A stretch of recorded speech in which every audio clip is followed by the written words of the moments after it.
সর্বপ্রথম উম্মি নবী মুহাম্মদুর রাসূলুল্লাহ সাল্লাল্লাহু আলাইহি ওয়াসাল্লাম ঘোষণা দিলেন যে না, মানুষকে তার ব্রেন নিয়ন্ত্রণ করে না, মানুষকে নিয়ন্ত্রণ করে তার হার্ট। কে? আল্লাহ। নবী ঘোষণা দিলেন, আলা ওয়া ইন্না ফিল জাসাদি মুদগাহ। নুমান ইবনে বাশীর রাদিয়াল্লাহু তাআলা আনহু হাদিস বর্ণনা করেন। বুখারীর হাদিস 55, মুসলিমের হাদিস 1999। এই হাদিস নবী আলাইহিস সালাম বলেন, আলা ওয়া ইন্না ফিল জাসাদি মুদগাহ ইযা সালুহাত সালুহাল জাসাদু কুল্লুহু ওয়া ইযা ফাসাদাত ফাসাদাল জাসাদু কুল্লুহু আলা ওয়া হিয়াল কলব। আমার উম্মত শোনো, মানব দেহের মধ্যে একটা গোশতের টুকরা আছে। এই গোশতের টুকরাটা যদি ঠিক হয়ে যায়, গোটা বডির আমল ঠিক। ওইটা যদি নষ্ট হয় তো সব বরবাদ। তখন নামাজ পড়লেও তার নামাজের মূল্য থাকে না, রোজা রাখলেও রোজার মূল্য থাকে না, সাদাকা করলেও সাদাকার মূল্য থাকে না, হজ করলেও হজের মূল্য থাকে না। কেন? ওই গোড়ায় গন্ডগোল। তো নবী বলতেছেন মানুষকে নিয়ন্ত্রণ করে কে? কলব। দেখেন একটা সূক্ষ্ম কথা শুনে আপনাকে, আল্লাহ তাআলা আমার নবীকে ভালোবাসতেন না বাসতেন না? আচ্ছা, আপনি আপনার মেয়েরে ভালোবাসেন না বাসেন না? আপনি আপনার মেয়েরে এমন কোন জায়গায় পাঠাইবেন যেই ছেলের বাড়িঘর নাই, পাঠাইবেন? অথচ দেখেন আল্লাহ তাআলা আমার নবীকে এত পছন্দ করে সব সেরা সেরা জিনিস দিয়েছেন। কিতাব দিয়েছেন সেরা, উম্মত দিয়েছেন সেরা, চেহারা দিয়েছেন সেরা, দোস্ত দিয়েছেন সেরা, সব সেরা সেরা দিয়া পাঠাইলেন কই? জাজিরাতুল আরব। জাজিরাতুল আরব মানে খলিল ইব্রাহিম জাজিরাতুল আরবের ব্যাখ্যা দিচ্ছেন, ওয়াদিন গায়রি জি যারা, বৃক্ষলতাহীন জলশূন্য বালুকাময় জায়গা, খাওয়া নাই, পানি নাই, ফল নাই, ফসল নাই, গাছগাছালি নাই, কিচ্ছু নাই, মরুভূমি, পাথর, পাহাড়। এখানে কেন পাঠালেন? তো দার্শনিকরা অনেক গবেষণা করে, আরে কারবার দেখছো হাদিসের লগে জায়গা ঠিক আছে। কারণ জাজিরাতুল আরবকে ভূবিজ্ঞানীরা নাম দিছে জিওগ্রাফিক হার্ট। এটা বিশ্ব মানচিত্রের হার্ট, বিশ্ব মানচিত্রের হার্ট। আমার নবী হচ্ছেন দুনিয়া, সারা দুনিয়ার নবী। আল্লাহ হার্টে পাঠাইছেন। বলে কেন? নবী আপনি হার্ট ঠিক করেন, হার্ট ঠিক হয়ে গেলে সারা দুনিয়ার বডি আমি ঠিক করে দেব। এর এক চূড়ান্ত বাস্তবতা হচ্ছে, চরম বাস্তবতা হচ্ছে আজকের জাজিরাতুল আরবের শাসক গোষ্ঠী ঈমান, আমলে, আকীদায় পচন ধরেছে। সারা দুনিয়ার বডির মুসলমান মার খেতেছে। আমি চ্যালেঞ্জ করে বলছি, এখনো যদি জাজিরাতুল আরবের মুসলমান ঠিক হয়ে যায়, ইসরায়েল যে খুঁটার জোরে না আছে, সে আমেরিকা পর্যন্ত মুসলমানদের পায়ে পড়তে বাধ্য। সমস্যা কোথায়? হার্ট। ইযা ফাসাদাত ফাসাদাল জাসাদু কুল্লু। আমাদের মৌলিক আরেকটা ভুল দেখে, নবী বললেন হার্ট মানুষকে নিয়ন্ত্রণ করে। এই সমাজের অধিকাংশ মানুষ সেই হার্টের মধ্যে মেহনত না কইরা ব্রেনের মধ্যে আর বস্তুর মধ্যে মেহনত চালাচ্ছে। বস্তুবাদী সমাজ বস্তুতে মেহনত করে, অথচ নবী বলেছেন মেহনত করার দরকার কোথায়? কারণ মানুষকে নিয়ন্ত্রণ করে কে? আহা, আজকের চিকিৎসা বিজ্ঞানীরাও স্বীকার করতে বাধ্য হয়েছে, হ্যাঁ মানুষকে নিয়ন্ত্রণ করে তার হার্ট। ব্রেন ফেল করলে মানুষ বাঁচে, হার্ট ফেল করলে শেষ। তার মানে মানুষকে নিয়ন্ত্রণ করে হার্ট, কলব। আমাদের মৌলিক ভুল এটা। আমরা মেহনত করতেছি বস্তুতে, যার কারণে সমাজে বিশৃঙ্খলা সৃষ্টি হয়। আমরা সমাধান পাই না। কেন পাই না? গোড়ায় গলত। আপনাদেরকে একটা কথা জিজ্ঞেস করি, দলিল দেই। হার্টে মেহনতের না করার কারণে, বস্তুতে মেহনত করার কারণে আমরা যে আগাইতে পারতেছি না, এটা দলিল দেই। না তো কইবেন হ আন্দাজি বুঝ দিয়া গেলেন গা। আজকে বিজ্ঞান উন্নত হচ্ছে, মানুষ হচ্ছে না। কথা বলেন, কথা বলেন। আজকে শক্তিশালী বোমা বের হচ্ছে, রকেট কই কই চলে যাচ্ছে, কত হাজার মাইল গতিতে বিমান চলার জন্য গবেষণা হচ্ছে। দুনিয়ার এক মাথা থেকে আরেক মাথায় মাত্র 3 ঘন্টায় চলে যাবে, সেই আবিষ্কার হচ্ছে। কি কি কণা আবিষ্কার করে ফেলছে তারা, এত কিছু আবিষ্কার হচ্ছে, কিন্তু মানুষ আর মানুষ হইল না। কেন? এগুলা সব বস্তুর মেহনত চলছে, কলবে মেহনত হচ্ছে না। কলবে মেহনত না হইলে এই সব গবেষণা আর এই বিজ্ঞান দিয়া মানুষকে মানুষ বানানো যাবে না। দুইটা প্রমাণ দিয়ে আপনি করে। 1 নম্বর প্রমাণ, আগে কোরআনেরটা দিয়ে লাই। আদম আলাইহিস সালামের দুই ছেলে ছিল, কি নাম কোন? হাবিল কাবিল। এক ভাই আরেক ভাইরে মারছে, কে কারে মারছে? কোন আপনার বেশ লেগে যায় না? কা কা বলেন, কা। আরবিতে যে হত্যা করে তাকে বলে কাতেল। কি বলে? কতল করে, কতল করে। কতল মনে রাখবেন, ক ক কয়ে কয়। কাবিল কতল, যে কতল করছে এর নাম কি? কাবিল। আর বলবে হায়ের লগে ক আছে, কতল কতল, কতলের লগে কি আছে? কা আছে। তো যে কাবিল হয় কি? কাতেল। মনে থাকবো, আর ভুল করেন না। এই দুই ভাই যখন গন্ডগোল, আকলিমাকে বিয়ে করাকে কেন্দ্র করে, আকলিমা সুন্দরী, হাবিলের বোন। আমি ওই হিস্ট্রিতে গেলে দেরি হয়ে যায়। এখন কয় সিস্টেম ওইটা বাদ, কোরবানি দে, যার কোরবানি কবুল হইব হ্যাঁ আকলিমারে বিয়ে করব। তো এখন কোরবানি কবুল হয়েছে হাবিলেরটা। হাবিল জন্তু আনছে, কোরবানি দিছে, আল্লাহ আসমানে উঠায় নিয়েছেন পুইরা। আর কাবিলে কৃষি কাজ করতো, ফসা আলু, টমেটো, বেগুন, এডি আনছে, এডি আল্লাহ কবুল করে নাই। লান তানালুল বিররা হাত্তা তুনফিকু মিম্মা তুহিব্বুন। তুমি খাইবে না, আনছো আল্লাহর রাস্তায় দেওয়ার লেগে, আল্লাহর কাছে এর দাম নাই। কাবিল কোরবানিতে হাইরা এখন কত তোরে মেরে দাও কেন? দুনিয়ার সব জালেমের সিস্টেমে এটা। নিয়মে না পারলে, দিনের ভোট না পারলে, রাতেও যদি না পারে, তখন কয় তোরে সাইজ। সব দুনিয়ার সিস্টেমে এটা। কাবিলও এটাই কইছে, লাখ তুলার নাক তোরে মেরে দাও। এই কথাটা সূরা মায়েদায় আসছে। দুই ভাইয়ের কথোপকথন একটু শুনেন, কি আল্লাহ কি বলে।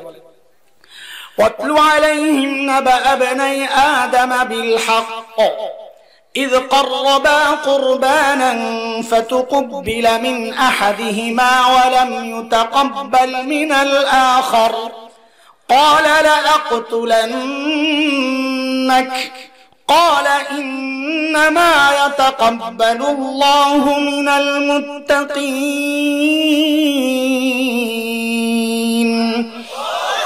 لئن بسطت إلي يدك لتقتلني ما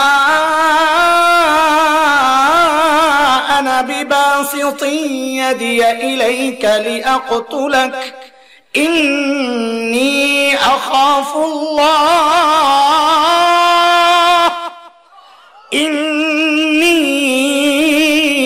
أخاف الله رب العالمين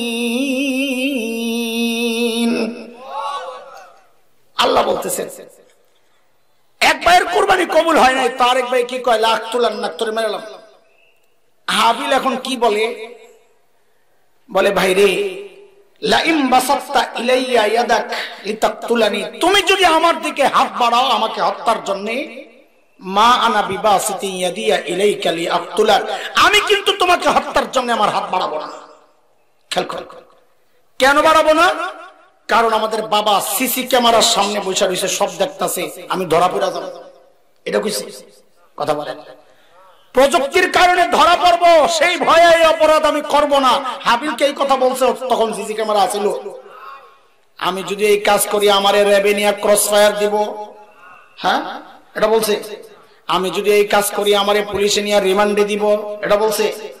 আমি যদি এই কাজ করি গোয়েন্দারা নিয়ে আমার আয়নাগরে ঢুকাইবো, এটা কইছে। হাবিল একটাও বলে নাই, কারণ হাবিল জানে এই একটাও মানুষকে অপরাধ থেকে আটকায় না। যেটা আটকায় হাবিল ওইটাই কইছে। আর আল্লাহ সেই কারণে হাবিলের কথাটা কারেক্ট হওয়ার কারণে আল্লাহ সেটা কোরআনে নিয়ে আসছেন। কি হাবিল কি বলে? এই অপরাধ আমি করতে পারি না। কেন? ইন্নী আখাফুল্লাহ রাব্বুল আলামিন, আমি রব্বুল আলামিন ভয় পাই।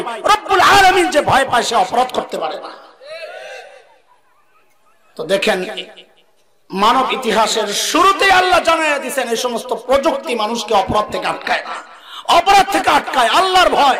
সেটা কলবের কাজ, সেটা ব্রেন আর এই প্রযুক্তির কাজ না। এটা তো কোরআনের কথা অনেকের খুব একটা লাগবে না, আপনারা তো দুনিয়া খুব ভালো বুঝেন। আচ্ছা, দুনিয়া দিয়েই বুঝেন। সমাজ বাস্তবতায় একটা উদাহরণ শুনেন, আমাকে জবাব দেন তো, ধর্ষণ কোন নরমাল অপরাধ না ভয়ঙ্কর অপরাধ? জোরে কর, জোরে কর। কেমন ভয়ঙ্কর? হ্যাঁ, আরে বাঁশি দিলেই যদি তাকান তো মানুষ দেখলে কি করবে? মানুষ দেখলে তো হইয়া যাবেন আপনারা, যা অবস্থা দেখা যায়।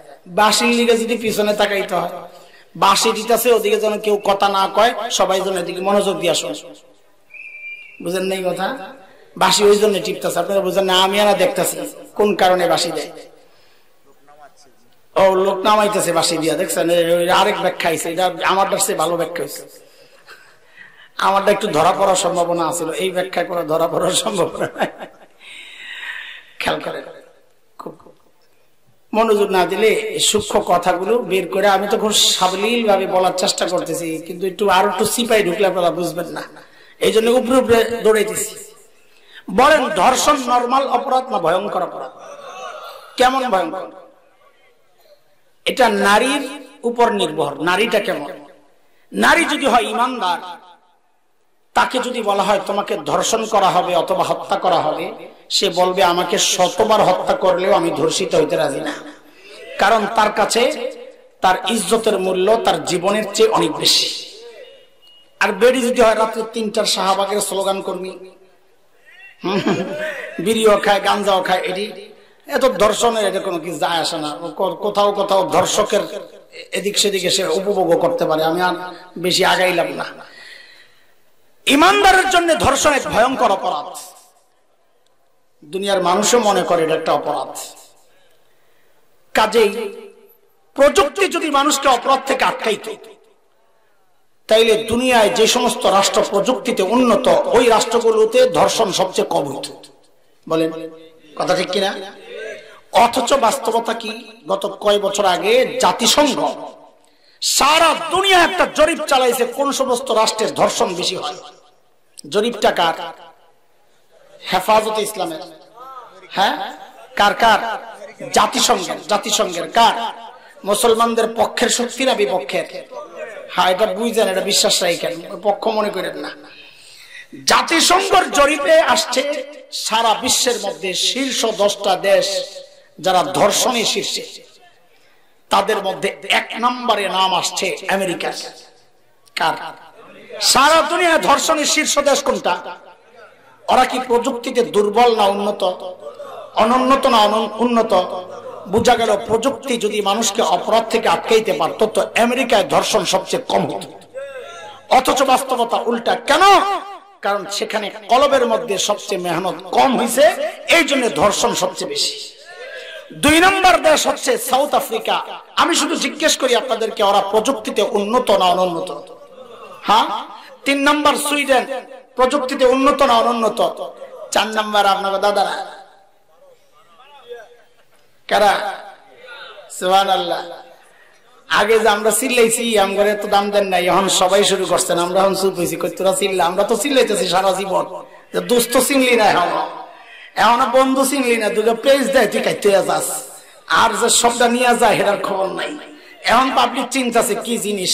শয়তান আদম আলাইহিস সালাম রে কইছিল ইন্নী লাকুম আলামিনান নাসিহিন, সূরা আরাফের 20 নম্বর আয়াত।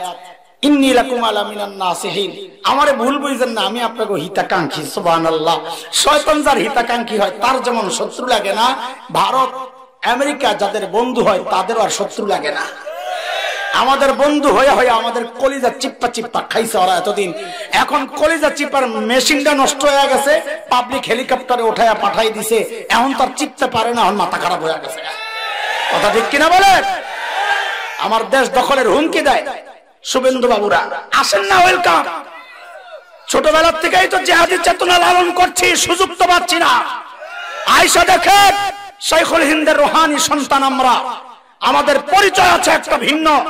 আমাদের রক্ত জমিন স্পর্শ করলে শত্রু পালাতে বাধ্য হয়, এটাই হচ্ছে আমাদের ইতিহাস। ওলামায়ে দেওবন্দের রক্ত যখন এই জমিন স্পর্শ করেছিল, ব্রিটিশ লাল কুত্তারা পালাতে বাধ্য হয়েছিল। ওলামায়ে দেওবন্দের রক্ত যখন আফগানিস্তানের জমিন স্পর্শ করেছে, রাশিয়ার শেখ ভল্লুকেরা পালাতে বাধ্য হয়েছে। আল্লাহর কসম, আমার ভাইয়ের সাইফুলের, অ্যাডভোকেট সাইফুলের রক্ত যেহেতু এই জমিন স্পর্শ করেছে, এই রক্ত বৃথা যাবে না ইনশাআল্লাহ। বৃথা যেতে দেব না, দেব না, দেব না ইনশাআল্লাহ।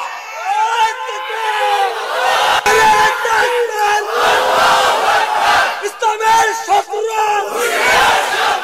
আরে তাকবীর, আল্লাহু আকবার, আরে তাকবীর।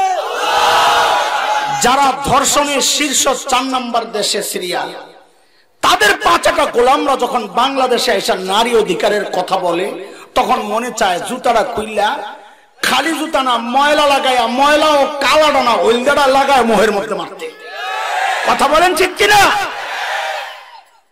এরা আমাদেরকে নারী অধিকার শেখায়। ছাগল কাহিকে আগে নিজে যে সিরিয়াল আছে, সিরিয়াল কাটা। 5 নম্বর হচ্ছে ব্রিটেন। বলে ওরা প্রযুক্তিতে উন্নত না অনুন্নত?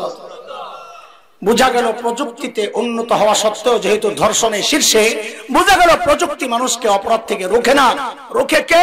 ওই যে নবী বলেছেন আলা ওয়া ইন্না ফিল জাসাদি মুদগা, এটা ঠিক করো, এটা ঠিক, তো সব বডির সব কাজ ঠিক হয়ে যাবে। 6 নম্বর জার্মানি, 7 নম্বর ফ্রান্স, 8 নম্বর এগুলা যা কইতেছি নাম, এগুলা কি উন্নত না অনুন্নত? হ্যাঁ হ্যাঁ উন্নত, সব উন্নত, মাশাআল্লাহ। 8 নম্বর স্পেন, 9 নম্বর আমাদের কাছে শ্রীলঙ্কা, 10 নম্বর খালি একটা মুসলিম দেশ ইথিওপিয়া, নবী যুগের যে হাবশা, লোহিত সাগরের পশ্চিম পার। আমরা বলি সেখানে ইসলাম আছে, মুসলমান আছে, কিন্তু ইসলাম নাই। মুসলমান আছে, ইসলাম থাকলে ধর্ষণের শীর্ষ দেশের মধ্যে তার নাম আসতো না। এটা হচ্ছে এক জরিপের ফলাফল। আপনাদেরকে আরেকটা জরিপ শোনাই। ব্রিটেনের এক ট্যুর কোম্পানি আছে, মানুষকে ঘুরায় তারা, নাম হচ্ছে এনশিওর মাই ট্রিপ কোম্পানির নাম। ওই কোম্পানি একটা জরিপ চালাইছে সারা দুনিয়ায়। কি জরিপ? যে নারীরা একা একা নিরাপদে ভ্রমণ করতে পারে বিশ্বে কোন দেশগুলো শীর্ষে। নারীরা একা একা নিরাপদে ভ্রমণের জন্য নারীদের জন্য সবচেয়ে ভালো দেশ কোনটা, নিরাপদ দেশ কোনটা? জরিপটা চালাইছে কোন মুসলিম সংগঠন না, খ্রিস্টানদের একটা ব্যবসায়ী প্রতিষ্ঠান, এনশিওর মাই ট্রিপ। আল্লাহু আকবার অগ্রিম বইলালন, তারপরে শূন্য আবার বইলেন, চিল্লা এখন আল্লাহু আকবার। সারা দুনিয়ার মধ্যে ওরা জরিপ চালায়া যেই ফলাফল প্রকাশ করেছে, গর্বে আমাদের বুক ফুলে যায়। কেন? কারণ সারা দুনিয়ার মধ্যে নারীরা সবচেয়ে নিরাপদ ভ্রমণ করতে পারে যে শহর, সেই শহরের নাম হচ্ছে মদিনাতুর রাসূল সাল্লাল্লাহু আলাইহি ওয়াসাল্লাম। প্রযুক্তির কারণে না, না, সেখানে যারা যাচ্ছে তাদের অন্তরগুলো নরম হয়ে যায়, কলব ঠিক হয়ে যায়। কলব ঠিক তো বডি ঠিক, আমার নবী বলেছেন। সমস্যা কোথায়? মেহনত চলছে কোথায়? করার দরকার কোথায়? এটা আমাদের মৌলিক ভুল। সন্তানের স্কিল ডেভেলপমেন্টের নামে কি না শেখাচ্ছেন? কম্পিউটার হইতে, ড্রাইভিং হইতে, নাচ হইতে, গান হইতে, খেলা হইতে, কত কিছু শেখাচ্ছেন। একটা কিছু কইরা তো খাওয়া লাগবে। অথচ এই সন্তানকে একদিন হক্কানি একজন বুজুর্গের কাছে আনেন নাই যে হুজুর ওর দিলটা একটু দেখেন কি অবস্থা, আনেন নাই। ফলাফল পত্রিকাওয়ালাদের রিপোর্ট, এটা আমাদের রিপোর্ট না, পত্রিকাওয়ালাদের রিপোর্ট। উচ্চ শিক্ষার হার যত বাড়ছে, সন্তানের সাথে বাবা মার দূরত্বটাও তত বাড়ছে। কেন? জাগা মতো মেহনত হয় নাই। কি হয় নাই? প্রমাণ শুনেন আপনারা, কয়টা বলবো। বৃদ্ধাশ্রমে যান, একটা ভিডিও দেখছিলাম, তাদের কান্না দেখে আমারও কান্না আসছে। কিন্তু একটা জিনিস চিন্তা করে গর্বে আমার বুকটা ফুলে গেছে। কেন? ওই যে বুড়া বুড়ি নিজেদের পরিচয় দিচ্ছিলেন, সব হাই সোসাইটি, এলিট শ্রেণীর ছেলে মেয়ে, ইউরোপ আমেরিকায় থাকে, বড় বড় ডক্টর, ইঞ্জিনিয়ার, ডাক্তার। তো ওই যে বুড়িদেরকে জিজ্ঞেস করতেছেন পরিচয়, কার ছেলে, কার মেয়ে, কার ছেলে মেয়ে কি আছে। কাঁদতেছে আর বলতেছে, গর্বে বুকটা ফুলে গেছে। একটা জিনিস চিন্তা করে, কি জানেন? একজন বুড়িও তার পরিচয় দেওয়ার সময় বলেন নাই আমি হাফেজের মা। একজন বুড়াও তার পরিচয় দেওয়ার সময় বলেন নাই আমি আলেমের বাবা। কেন? কারণ হাফেজ আর আলেমের এখানে মেহনত হয়েছে। এখানে যাদের মেহনত হয় তারাই কাজ করতে পারে না। তারা তো জানে তার মায়ের পায়ের তলে তার জান্নাত, জান্নাতকে সে মাথায় উঠায় রাখে, বৃদ্ধাশ্রমে পাঠাইতে পারে না। ওইটাই নবী বলেছেন, আলা ওয়া ইন্না ফিল জাসাদি মুদগাহ ইযা সালুহাত সালুহাল জাসাদু কুল্লুহু ওয়া ইযা ফাসাদাত ফাসাদাল জাসাদু কুল্লুহু আলা ওয়া হিয়াল কলব। বলেন মেহনত হবে কোথায়? কোথায়? মেহনত কলবে যেহেতু হয়, কলবের মেহনত যারা করে, কলবের ডাক্তার যারা আছে, আপনার শারীরিক চিকিৎসার জন্য আপনারা আমি আপনি ডাক্তারের কাছে যাই, কলবের ডাক্তারের কাছেও যাওয়া লাগবে, আমাদের আল্লাহ ওয়ালাদের কাছে যাওয়া লাগবে। এই সময়ে বিশেষ করে আমাদের যে বুজুর্গরা আছেন তাদের কাছে যাব, তাদের মজলিসগুলোতে বসবো বেশি বেশি, তাদের সাথে সম্পর্ক যারা রাখেন তাদের সাথে সম্পর্ক রাখবো। আলহামদুলিল্লাহ আমাদের এই শাইখুল হিন্দ জামিয়া শাইখুল হিন্দ এর সাথে যারা আছেন আমাদের এই ভাই ব্রাদার, তারা আল্লাহ ওয়ালাদের সাথে সম্পর্ক রাখেন। আপনারা যেহেতু কাছাকাছি আছেন, আপনারা ওই মাদ্রাসা ওয়ালাদের সাথে যোগাযোগ করলে এই লিঙ্কে আল্লাহ ওয়ালাদের সাথে যোগাযোগ হয়ে যাবে ইনশাআল্লাহ। তাইলে জায়গা মতো মেহনত হবে, আমরা আর ভুল করব না ইনশাআল্লাহ তাআলা। ঠিক আছে ইনশাআল্লাহ? বলেন আমাদের মৌলিক ভুল কয়টা? 1 নাম্বার টার্গেটে ভুল। টার্গেট করার কথা আমরা প্রায় সবাই করছি, দুনিয়া কি পিছনে ওয়ালারা ভুলে গেছে? তো কথাটা তো কয়েন, আপনি মনে করতেছেন কি আমি বললে তো ওই পর্যন্ত যাইব না, আমি আর কয়াল আপনি সামনের ওলাই বলুক না, বইলে পৌঁছানো দায়িত্ব আল্লাহর। আপনি বললে আপনার মুখস্থ হবে, আমি শোনার জন্য তো আপনাকে জিজ্ঞেস করি না, আমি বলাচ্ছি এটার জন্য আপনার মুখস্থ হয়, আপনার হৃদয়ে বসে, ব্রেনের মধ্যে বসে। ঠিক আছে চলে। আমাদের মেহনতের আরেকটা ভুল, মেহনতের আরেকটা ভুল আপনাদেরকে শোনাইতেছি, সেটা হচ্ছে মেহনত করার কথা কোথায় করতেছি, কোথায় একটু খেয়াল করেন। দেখেন আমি আপনাদেরকে জিজ্ঞেস করি আমার টুপিটা কোন কালার, এটা দিয়ে শুরু করি, লাল না কালা? ও সবার সব ঠিক আছে দেখা যায় মাশাআল্লাহ, সাদা না? এক জায়গায় তো ভুল করবেন ঠিক। দাড়িটা কোন কালার? মিক্সড, এটাই ঠিক আছে জবাব। মিক্স করে বাচ্চা কাছে ঠিক আছে, তার মানে তাও দেখতেছে মাশাআল্লাহ ভালো। ও যে ছেলে বসছে, মেহেদি পাতা গাঢ়টা আর হালকাটা, টুপি হলো হালকা, আর তোকে দেখা লাগবে না, আমি কইতেছি বিশ্বাস কর। কিরে আমার সব ঠিক আছে? এক পিছনে আরেকজন বসছে হলুদ পাঞ্জাবি টুপি, দেখেন না একটু, তুমি পিছনে দেখো না? ঠিক আছে ঠিক আছে। হ্যাঁ ওই দাঁড়ায় রয়েছে এক ছেলে কালো জ্যাকেট পরে আর লাল গেঞ্জি গায়ে দিয়া, হাতড়াও তুমি ঠিক আছে, সব ঠিক আছে। আবার এই জ্যাকেটের সাদা একটা ইয়া আছে, হ্যাঁ রেখা আছে না, লেখা আছে, মাশাআল্লাহ সব ঠিক আছে, মানে আমার চোখও ঠিক আছে না? আচ্ছা আমাদের চোখ যেহেতু এত ঠিক আছে, তো আপনারা আমার বাহিরের সব দেখতেছেন না? আচ্ছা কোন তো দেখি আজকে আমি কি কি আমল করছি জানেন না?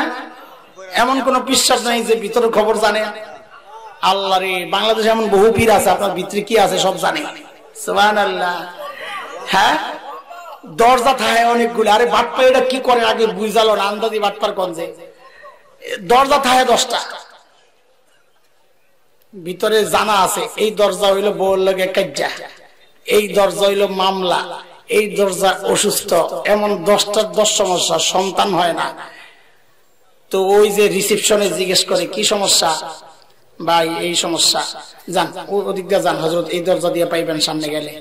তো হ্যাঁ তো আর জানে না কাহিনী, তো হ্যাঁ 3 নম্বর দরজা দিয়ে ঢুকে বউর লগে কাজ্জা, 3 নম্বর দরজা কি বউর লগে কাজ্জা, 3 নম্বর দরজা দিয়ে ঢুকলেই পিশাব মারে এক জারি, হাই বউর লগে কাজ্জা করে আইছস আমার লগে, হ্যাঁ ওই বেটা খোদা এটা কি?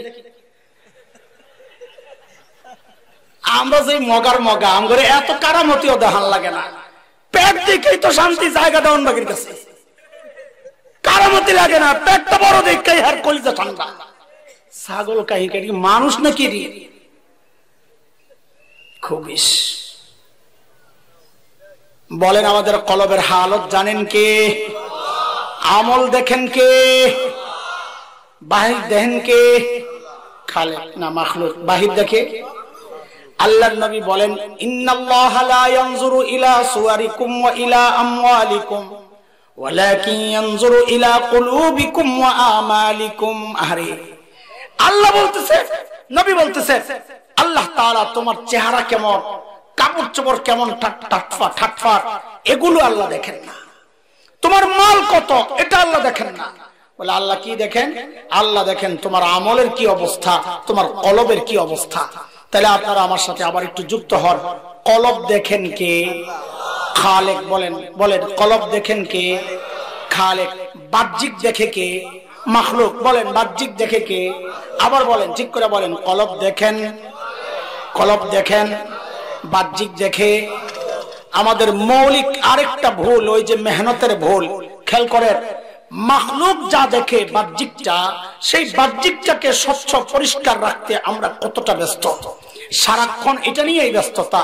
হ্যাঁ, অথচ কলব যেই আল্লাহ দেখেন, আমল যেই আল্লাহ দেখেন, ওই আমল আর কলব ঠিক করার জন্য কয়দিন কলবের ডাক্তারের কাছে আইছি কন্ত দেখি। আরে আজকের হিসাব দেখ, আজকের হিসাব দেখ। আমিও আসামি, আমি বলছি না আমি ভালো, আমি শুরুতেই বলছি আমি 1 নম্বর আসামি। আজকের হিসাব দেখ, আজকে কে কতবার চেহারা ধুইছেন, হাত পাও ধুইছেন, জামা কাপড় ধুইছেন, আর কতবার কলবটারে চোখের পানি দিয়া ধুইছেন, হিসাব দেখ।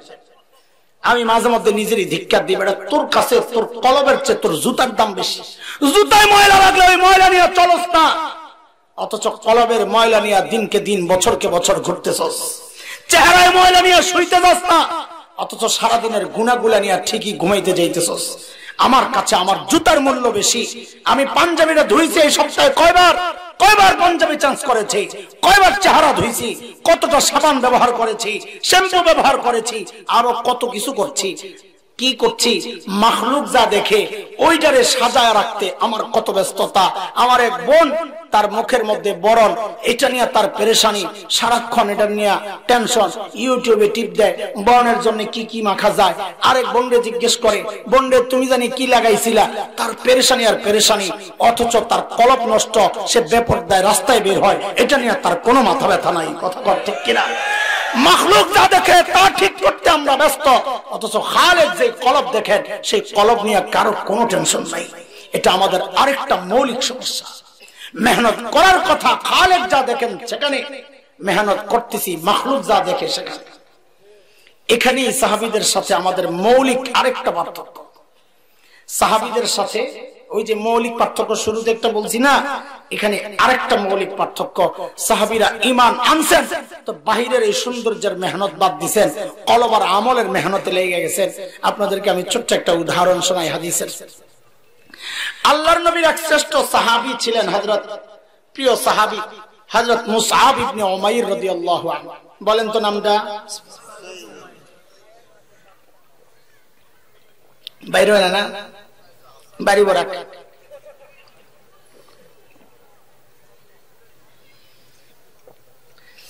আচ্ছা, একটা উদাহরণ দেওয়া লাগবে আমার, এই জন্য একটা কথা জিজ্ঞেস করি। ওই যে ক্রিকেট আছে না, ক্রিকেট এখন সবচেয়ে ভালো খেলে কারা রে? বলাবেন কথা। এখন এই বর্তমানে সবচেয়ে ভালো দল কোনটা? West Indies, Australia. তাও ভারত কইব না, মানুষ ভারত খারাপ, আসলে ভারত খেলে, আমিও তো জানি, কিন্তু কয় না যে ভারত খেলে ভালো, এটা কইব না। এমন ঢুকা ঢুকছে, সাবাস সাবাস, তোর ধন্যবাদ জানাই।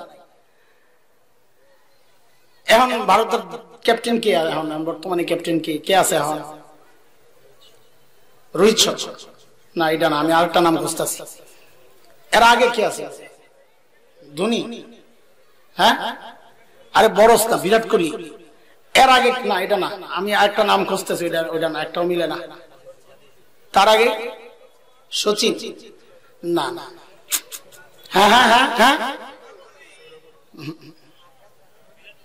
হ্যাঁ, আজহারউদ্দিন, ভারতের মুসলমান খেলোয়াড় না, এটা না, আরেকটা খুঁজতেছি। সুনীল গাভাস্কার। খেয়াল করছে কতটি খেলোয়াড়ের নাম কইলো, অথচ পোড়া কপাল মগায় মুসআব ইবনে উমাইরের নামটা উচ্চারণ করতে পারে না। খেয়াল করছেন আপনারা? আরে পোড়া কপাল, যাদের রক্তের পিচ্ছিল রাস্তায় তুই আর আমি দিন পাইছি, সেই সাহাবী চিনস না? ভারতীয় খেলোয়াড় কয়টার নাম কয়ে লাইছে। এমন বহু আল্লাহর বান্দা, অভিজ্ঞ পাকা প্লেয়ার পাওয়া যাবে। শুধু খেলোয়াড় না, ওই বেড়ার লগে কার লিঙ্ক আছে হেটাও জানে, কার লগে ব্রেকআপ হয়েছে হেটাও জানে, কার লগে গুঞ্জন চলতেছে হেটাও জানে, অথচ পোড়া কপাল সাহাবীর নাম জানে না। বলে কথা কি মিথ্যা? আমাদের দুর্ভাগ্য, এগুলো আমাদের জন্য দুর্ভাগ্য। বলে কি বলছি নামটা এবার কন্টেক্ট করে, মুসআব ইবনে উমাইর। বলে মুসআব ইবনে উমাইরকে বলা হতো ফাতা Mecca, hero of Mecca, smart boy. কি ওরে কি ফ্যাশন বেডার, সবার জন্য মডেল পুরুষ, হিরো বলা হয়েছে। এত সুন্দর কাপড় চোপড়ে ঢঙে চলায়, বাপ রে বাপ। দেখেন মানুষ সুন্দর লাগে তিনটার একটা জিনিস পাওয়া গেল। এক হইল ধনী মানুষ দামি জামা কাপড় পরে তো সুন্দর লাগে। এক হইল রুচি ভালো, আর মাশাআল্লাহ কি সুন্দর জামা একটা কিনছো কোত্থেকে, আরম থেকে কত নিছো, না ওটা ফুটপাত থেকে লিছি 200 টাকা দিয়ে। ওই যে রুচি ভালো তো পছন্দ করে গায়ে লাগে কোনটা ম্যাচ করবো লইয়া কিনা পরে লাইছে, রুচি ভালো। আরেকটা হচ্ছে চেহারা সুন্দর, যেটা গায়ে দেয় সেটাই সুন্দর লাগে। কথা কন। হযরত মুসআবের মধ্যে কুদরতি ভাবে তিনটা যোগ্যতা, তিনটা গুণই ছিল।